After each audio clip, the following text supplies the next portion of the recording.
Hi అండి, welcome back to our channel Naya Trends. ఈరోజు వీడియోలో మీకు కందిపప్పు టమాటా ఎలా చేయాలో చూపిస్తాను. సో ముందుగా మనకు కావాల్సిన ఇంగ్రీడియంట్స్ వచ్చేసి ఒక కప్పు పప్పు తీసుకోండి, కందిపప్పు. ఇది వచ్చేసి మనకి పంట పప్పు అనమాట. టేస్ట్ అయితే చాలా బాగుంటుంది. సో ఒక కప్పు వరకు పప్పు తీసుకోండి కుక్కర్లో. సో నెక్స్ట్ వచ్చేసి వెల్లుల్లి తీసుకోండి. తర్వాత కొంచెం జీలకర్ర యాడ్ చేసుకోండి. తర్వాత మనం ఒక చిన్న ఆనియన్ తీసుకోండి. అండ్ మళ్ళీ ఏంటంటే ఒక 2 టమాటాలు తీసుకోండి. సో చిన్న చిన్నగా కట్ చేయాల్సిన అవసరం ఏం లేదండి, నార్మల్గా కట్ చేసి పెట్టుకుంటే అయిపోతుంది. సో దీంట్లో యాడ్ చేసుకోండి. సో ఇలా చేస్తే ఏంటంటే పిల్లలు చాలా ఇష్టంగా తింటారనమాట. చాలా బాగుంటుంది, టేస్ట్ అయితే అదిరిపోతుంది అనమాట. సో దీంట్లోనే కొద్దిగా పసుపు యాడ్ చేసుకోండి.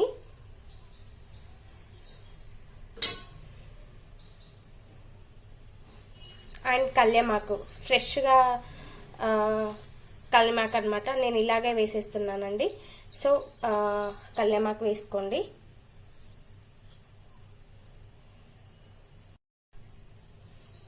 నెక్స్ట్ వచ్చేసి కొద్దిగా ఆయిల్, ఒక 2 చుక్కల వరకు ఆయిల్ వేసేసుకోండి. చాలా బాగుంటుంది టేస్ట్ అనమాట.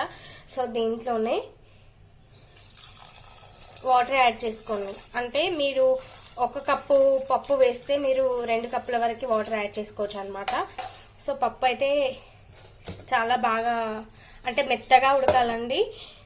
సో చాలా బాగా మంచి టేస్ట్ వస్తుంది అనమాట. సో ఇలా వేసుకున్న తర్వాత ఒక 3 విజిల్ వచ్చే వరకు స్టవ్ మీద పెట్టండి. దీంట్లోనే మీరు ముందుగా కొంచెం నానబెట్టుకున్న చింతపండును కూడా వేసేయండి. సో చింతపండు వల్ల ఏంటంటే మనకి పప్పు కొంచెం పులుపు అనేది వస్తుంది అనమాట. టమాటాలు వేసినప్పటికి కూడా కొంచెం చింతపండు అనేది చాలా టేస్ట్ అనేది ఇస్తుంది అనమాట. సో ఇలానే చింతపండు వేసుకోండి, దానివల్ల మంచి టేస్ట్ వస్తుంది.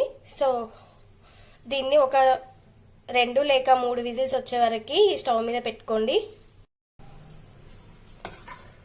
పప్పు ఇలా మెత్తగా ఉడికేలాగా చూసుకోండి. అంటే ఎంత మెత్తగా ఉడికితే అంత బాగుంటుంది అనమాట టేస్ట్. తర్వాత ఏంటంటే దీంట్లో మెయిన్గా వచ్చేసి జీలకర్ర వెల్లుల్లి ఉంటుంది చూడండి, దాన్ని మెత్తగా చిన్న రోల్ ఉంటుంది కదా, దాంట్లో రుబ్బుకొని దీనిలో మిక్స్ చేసుకోవాలన్నమాట. పప్పులో జీలకర్ర వెల్లుల్లితోటి చాలా మంచి టేస్ట్ వస్తుంది అనమాట. సో కందిపప్పుకు మెయిన్గా దానివల్లనే టేస్ట్ వస్తుంది అనమాట. సో దీంట్లోనే మనం ఇప్పుడు మీకు రుచికి సరిపడా కారం యాడ్ చేసుకోండి. నేనైతే మీరు పచ్చిమిర్చి వేసుకొని కూడా చేసుకోవచ్చు, బట్ నాకేంటంటే నేను మిర్చి పౌడర్ తోటే చేస్తాను అనమాట. సో అప్పుడప్పుడు అలా అప్పుడప్పుడు మిర్చితోటి అప్పుడప్పుడు కారంతో చేసుకుంటాం అనమాట. సో దానివల్ల ఏంటంటే డిఫరెంట్ టేస్ట్ని అయితే మనం చూసుకోవచ్చు. తర్వాత ఏంటంటే సాల్ట్ యాడ్ చేసుకోండి. సో సాల్ట్ యాడ్ చేసుకొని మిక్స్ చేసుకోండి ఇలా. సో తర్వాత ఏంటంటే దీన్ని ఒక బౌల్లోకి తీసుకోండి, సర్వింగ్ బౌల్లోకి తీసుకోండి. తర్వాత మీరు ఈ పప్పుని పోపు చేసుకుంటే అంతే వేడి పప్పు రెడీ అవుతుంది. పోపు ఎలా పెట్టుకోవాలో అది కూడా చూపిస్తాను. ఇప్పుడు స్టవ్ మీద నేను ఇందాక ఉడికించిన కుక్కర్ గిన్నెనే పెట్టుకున్నాను అనమాట. సో దాంట్లోనే ఒక 4 లేదా 5 టీ స్పూన్ల వరకు ఆయిల్ తీసుకోండి. సో ఆయిల్ హీట్ ఎక్కేంత వరకు వెయిట్ చేయండి. సో ఆయిల్ హీట్ ఎక్కిన తర్వాత దాంట్లో ఆవాలు, జీలకర్ర,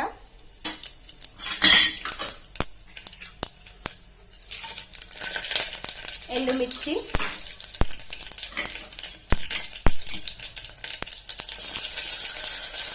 వెల్లుల్లి,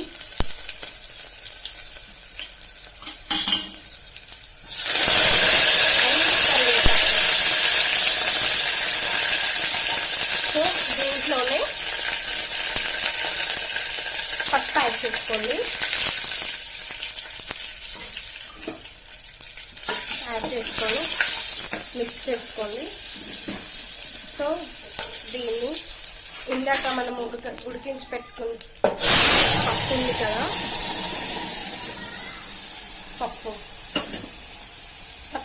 పప్పుని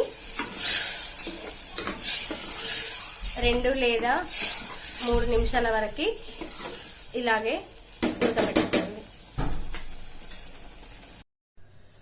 సో చూసారు కదా ఫ్రెండ్స్, టమాటా పప్పు రెసిపీ ఎలా ఉందో. సో 2-3 నిమిషాల తర్వాత వేడివేడి పప్పు ఇలా ఉంటుందన్నమాట. సో దీన్ని మీరు రైస్లో కానీ చపాతీలో కానీ పూరీలో కానీ చాలా బాగుంటుందన్నమాట. పిల్లలు కూడా చాలా ఇష్టంగా తింటారనమాట.